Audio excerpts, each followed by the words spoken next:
정기 국회격인 북한의 최고인민회의 제13기 2차 회의가 하루 앞으로 다가왔습니다. 경색된 남북관계 속에서 어떤 의제가 다뤄질지 관심이 높아지고 있는데요. 전옥현 전 국정원 1차장과 전망해 봅니다. 안녕하십니까? 네, 안녕하십니까? 작년에 열린 최고인민회의는 김정은 위원장이 참석하지 않았단 말이죠. 올해는 어떨까요? 올해는 뭐 특별한 일이 현재로서는 없는 것 같이 보입니다. 왜냐하면 뭐 군 부대도 계속 시찰하고 있고 네. 여러 현장 지도를 많이 하고 있기 때문에 이번에는 이제 종래 김정은이의 활동과 마찬가지로 참석할 가능성이 거의 뭐 확정되지 않을까. 왜냐하면 김정은이는 자기 아버지 할아버지고 달리요. 네. 이번 이런 최고인민회의에 거의 빠짐없이 작년 가을 빼놓고는 참석했거든요. 예. 그렇기 때문에 이번에도 참석할 것이다. 저는 그렇게 봅니다. 그렇다면 이번에는 어떤 내용이 주로 논의가 될까요? 아무래도 이제 최고인민회의 하면 네. 명목상으로는 대한민국 국회와 같지만 사실 북한 내에서는 이제 당의 허수아비격인 고무도장 같은 역할밖에 못 하거든요. 예. 그래도 명목상으로는 이제 국가의 어떤 중요한 정책과 국가 중요 기구의 어떤 조직 문제, 인사 문제 네. 이런 거를 이제 다루고 특히 이제 말하자면 우리 국회에 해당되기 때문에 예산 결산 문제 이런 것도 이제 필히 다루어 나가는데 네. 올해 같은 경우에는 이제 가장 중요한 것이 이런 이제 군사 문제, 이 경제 문제, 말하자면 북한 인민들의 먹고 사는 문제 이런 것에 초점이 맞춰질 가능성이 많지 않을까 예. 이렇게 짐작을 합니다. 말씀하신 것처럼 뭐 김정은 위원장 같은 경우는 올해 신년사에서 경제 부분에 대한 또 강조를 많이 했는데 그렇다면 좀 어떻게 보면 우리가 생각하지 못한 새로운 경제 정책 이런 부분은 나올까요? 제가 보기에는 이제 뭐 대한민국 우리 국민들에서 보면 네. 김정은이는 굉장히 뭐 연구를 많이 해갖고 내놓는 대책이겠지만은 네. 우리가 40년, 50년 전에 내놨던 그보다도 못한 대책을 내놓는데 그것이 바로 이제 김정은이가 올해부터 앵커분 말씀하신 대로 주민 생활의 향상이라고 하는 우리식 개념으로 치면은 이제 민생 경제라는 부분에 대해서 자기가 관심을 갖고 노력을 하겠다 이렇게 했는데 네. 이 주민 생활 향상이라는 것이 이제 사실 이제 의식주 문제가 아니겠습니까? 근데 이거는 김정은 본인의 과제일 뿐만 아니라 김일성, 김정일일 때도 계속 주창을 해왔는데 실질적으로 하나도 성과를 보여준 적이 없습니다. 그렇기 때문에 이번에도 이제 그런 부분에서 또 뭔가 구체적인 대책을 내놓겠지만은 현재와 같이 핵 경제 이런 병진 노선에 치중하는 한 주민 생활의 향상이라는 것은 어렵다. 특히 김정은이가 내세우는 것이 이제 건설 분야 아니겠습니까? 네. 그래서 건설 아파트 막 건설하다가 다 무너지고 그랬지 않습니까? 그렇죠. 네, 그렇기 때문에 실질적으로 눈에 보이는 괄목할 만한 우리가 기대하지 않은 어떤 조치를 내놓기는 어렵고 네. 지금까지 표명한 의식주 특히 이제 건설 분야 또 농업, 임업, 수산업 지금 북한은 겨우 물고기 잡아 먹이는 걸로 만족하려고 그러거든요. 예. 이런 수산업에 김정은이가 굉장히 치중을 하고 있어요. 이런 부분이 이제 예상이 되고 그 다음에는 이제 장마당 경제가 이제 북한에 굉장히 움직일 수 되돌릴 수 없는 자본주의적 시장 경제 요소거든요. 그렇기 때문에 장마당 하면은 이제 이 유통 문제가 있지 않습니까? 네. 그래서 유통의 어떤 개혁적인 조치. 또 북한에서 최근에 이제 우리가 생각지 못하게 빠른 속도로 확산되고 있는 것 중에 하나가 이런 카드 사용 문제. 예. 이런 거랍니다. 그래서 그런 유통과 이런 금융 부분에 있어서의 어떤 개혁 조치가 나오지 않을까 이렇게 기대도 많이 하는 것 같습니다. 네. 또 한 가지는 이제 얼마 전에 이란하고 미국이 이제 핵에 대해서 물론 6월 30일 날 완전한 협상의 결과가 나오겠지만 우선 타결을 하지 않았습니까? 이것 때문에 혹시 북한이 어떤 핵과 관련된 얘기가 나오지 않을까? 이건 어떨까요? 제가 보기에는 이제 이란에서 이제 자극을 받은 것은 어떤 협상에 의한 타결이 아니고 네. 미국이 결국은 뭔가 양보를 하면서 핵 협상에 응하는구나.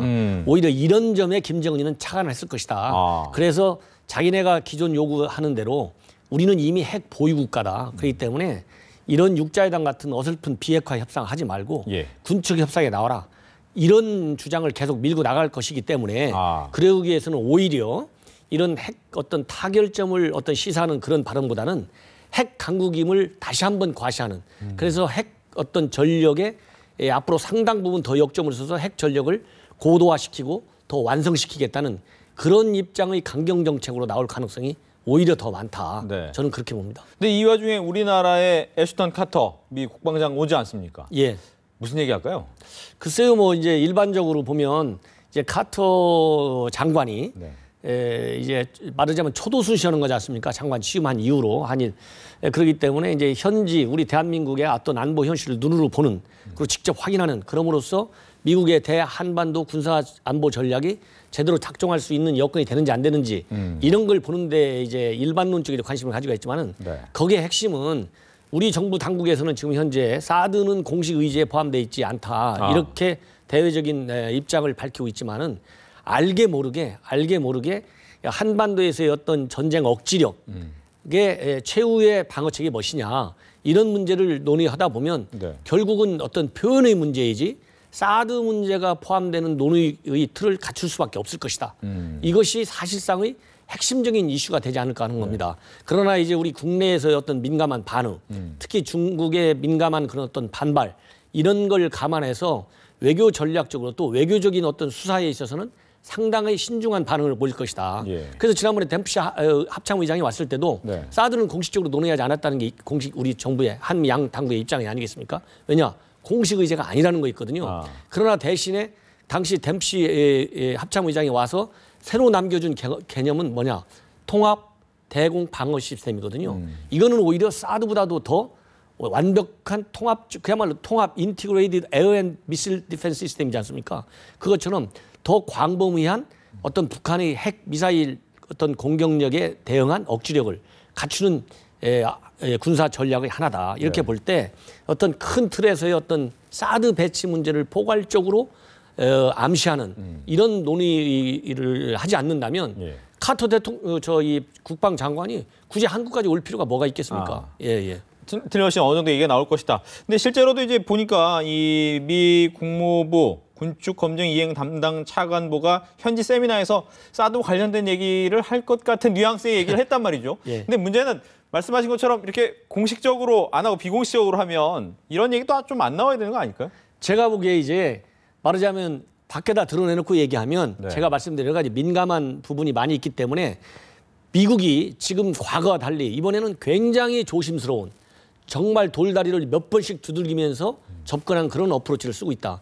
그래서 정부 당국자가 왔을 때는 모든 사람들이 사드 문제가 공식 의제가 될 것이다. 그럼에도 불구하고 한미 양 당국은 공식 의제가 아니다. 이렇게 분명히 밝히면서 조심스러운 어떤 접근 전략, 이렇게 말하자면 로키, 전략적인 어떤 고도의 어떤 침묵, 암시 이런 걸 쓰고 저렇게 미 본토에서 대신에 이 정부 당국자가 됐던 아니면 민간 분야의 전문가들이 됐던 북한의 핵 미사일 위협의 어떤 현실화 가능성에 대해서 주의를 기울이지만 안 된다. 이런 고도의 경계 심리를 자극하는 그런 전략을 내세워가지고 우리 국내에서의 어떤 전문가들 그룹에서 이런 사드 문제의 본질이 무엇이냐.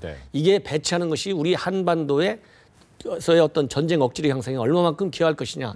이런 자체적인 어떤 토론의 장이 오히려 더 무르익기를 바라는 그런 어떤 이 기대치를 가지고 접근하는 그런 모양으로 나오는 것 같습니다. 그렇다면 북한에서는 내일 뭐 회의를 열기는 하는데 이렇게 사드 관련돼서 얘기할 것을 어느 정도 알 거 아니겠습니까? 그럼 관련된 내용은 안 나올까요?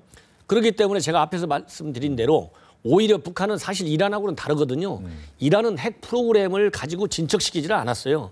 그러나 북한은 이미 핵무기를 가지고 있는 국가거든요. 그렇기 때문에 이러한 어떤 사드 배치에 대응하기 위한 전략으로 핵 전력을 포기하는 것이 아니라 더 강한 핵 고도화 작업을 추진하는 입장을 해가지고 오히려 앞으로 향후 있을 미북 간의 어떤 핵 협상에 있어서 강한 지렛대 역할을 하도록 할 것이다. 그래서 최근에는 이런 그 사드 문제라든가 우리의 통일 준비 문제라든가 우리의 대북 신뢰 프로세스라든가 전반적인 외교 안보 정책에 대해서 그냥 한 묶음으로 묶어갖고 통괄적으로 비난하는 이런 전략으로 북한이 나오고 있거든요. 그렇기 때문에 내일 이제 카터 장관이 방하는 거와 맞물려 가지고 강한 어떤 비난 수위를 더 높일 것이다. 한미 양국에 대해서. 그럼으로써 한미 어떤 이간의 틈을 더 넓히는데 더 집중할 가능성이 많다. 저는 그렇게 봅니다. 또 한 가지가 이제 남북 당국 개성공단 임금 때문에 또 마찰이 있습니다. 이번에 오늘 첫 접촉이 있었는데 입장 차만 확인을 했단 말이죠. 어떻게 풀릴까요, 이 문제는? 제가 보기에는 이제 결국은 북한이 그동안에 이제 일방적으로 이런 노동 규약을 규정을 개정해 가지고 일방적으로 5.18% 올리겠다. 74% 달러로 올리겠다 이렇게 했거든요. 이것을 우리가 이제 절차적인 문제를 제기하고 나왔기 때문에 지금 이제 협상의 지금 이제 첫 번째 어제 한 건데 네.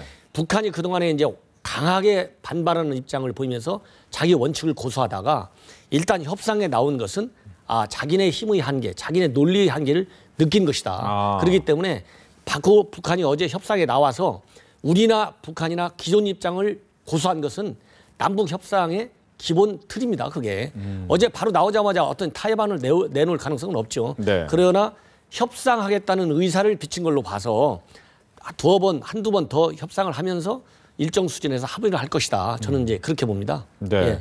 어느 정도 합의가 돼서 개성공단 별 문제 없이 흘러갈 것이다. 예, 저는 그렇게 봅니다. 왜냐하면 이게 안 되면은 이미 북한은 자기네가 학습을 했어요. 자기네가 굉장히 강하게 공단 폐쇄해 보니까 안타까운 거는 자기네 지금 돈이 안 들어가고 얼마나 힘들었습니까? 네. 돈 몇 푼 더 받으려다가 아예 문 닫아버리면 자기네 힘들거든요. 그렇기 때문에 북한이 강수를 한번 뒀다가 이게 안 통하니까 다시 한번 원래의 수순대로 협의에 의한 타결 이런 모양으로 갈 수밖에 없다. 네. 저는 그렇게 봅니다. 예. 보통 이제 북한이 우리나라와 미국의 한미 군사훈련할 때 어떻게 보면 미사일 도발을 상당히 많이 하는데 올해는 횟수가 좀 줄었어요. 근데 왜 그럴까요? 그거는 이유를 좀 잘 모르겠더라고요. 그게 이제 왜 그러냐면 북한도 사실 말하자면 이제 과거 같으면 힘을 과시, 벼랑 끝 전략이 나오지 않습니까? 계속 썼죠. 계속 벼랑 끝 전략인데 거의 대부분 통합니다. 근데 우리 정부는 작년에 이미 북한이 우리 군 당국을, 우리 국민을 필요하게 하고 위협하는 걸 다 경험했거든요. 네. 면역 효과가 있는 것이죠. 그리고 이제 우리 군 당국에서도 상당 수준의 어떤 응직 보복 이런 입장을 강하게 표명했고, 그리고 북한은 더 이상 말하자면 왜 그 국제적인 고립이 심화될 수 없을 정도로 다 심화돼 있어요. 그렇기 때문에 여기서 더 강수를 둔다고 하는 것은 장거리 미사일 실험이라든가 4차 핵실험밖에 없는데 아니면 국지 무력 도발이거든 상당 수준의 이거라면 정말 망하는 거거든요. 그렇기 때문에 제가 보기에는 이런 강한 응징력은 우리 국방 당국의 어떤 성명을 통해서 나올 수밖에 없고 이런 대응 응지력의 어떤 보복 과시가 북한에게 상당한 약발을 줬다. 그렇기 때문에 북한도 우리의 어떤 대응 보복에 대해서 두려워하는 이제 어떤 심리적인 효과를 거두고 있다.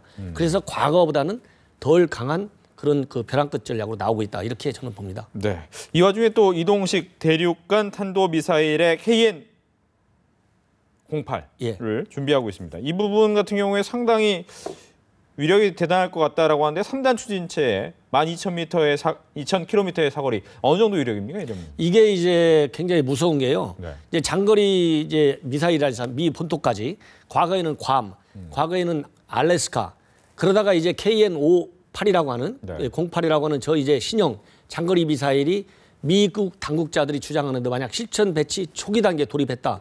이거는 이제 말하자면 가상적으로만 오든 미 본토에 대한 북한의 미사일 위협이 현실화되는 겁니다. 그래서 지금 12,000km다 그러면은 미 본토에 도달하거든요.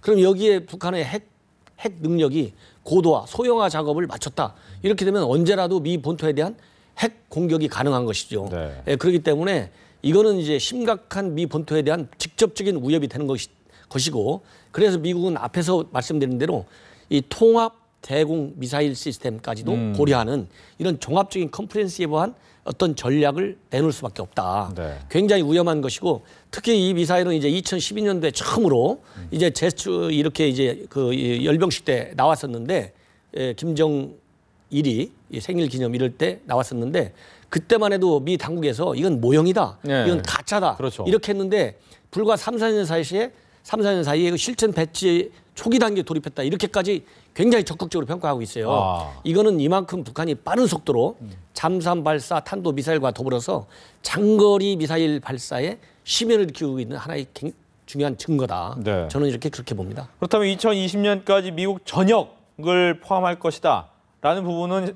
가능성이 있는 얘기입니까? 제가 보기에는 지금까지 이제 핵 전력, 그다음에 미사일 어떤 전력의 고도화 작업. 특히 김정은이는 지금 현재 국방 기술에 있어서 뭘 하냐? 첨단화, 무인화, 지능화, 정밀화. 이 네 가지를 굉장히 강하게 주장하고 있거든요. 네. 만약 이 네 가지 작업이 다 이루어진다면 우리가 얘기하는 국방 산업의 첨단 무기 기술 개발 수준이 일정 수준에 올라온다 이렇게 보거든요. 그리고 김정은이는 이런 걸 안 하고서는 자기네가 견뎌낼 수 없다 이렇게 보기 때문에 이런 그 핵 경제 병진 노선에 의해서 앞으로도 계속할 가능성이 있다. 그렇기 때문에 2020년까지 딱 시한을 받기는 뭐 어려울지 모르지만 언젠가는 반드시 이 길로 간다. 저는 그렇게 봐야 됩니다. 네, 알겠습니다. 이렇게 해서 우리의 정기국회 격인 북한 최고인민회의에서 어떤 이야기가 다뤄질까, 그리고 최근에 개발되고 있다는 대륙간 탄도미사일까지 전옥현 전 국정원 1차장과 이야기 나눠봤습니다. 오늘 얘기 잘 들었습니다. 네, 감사합니다.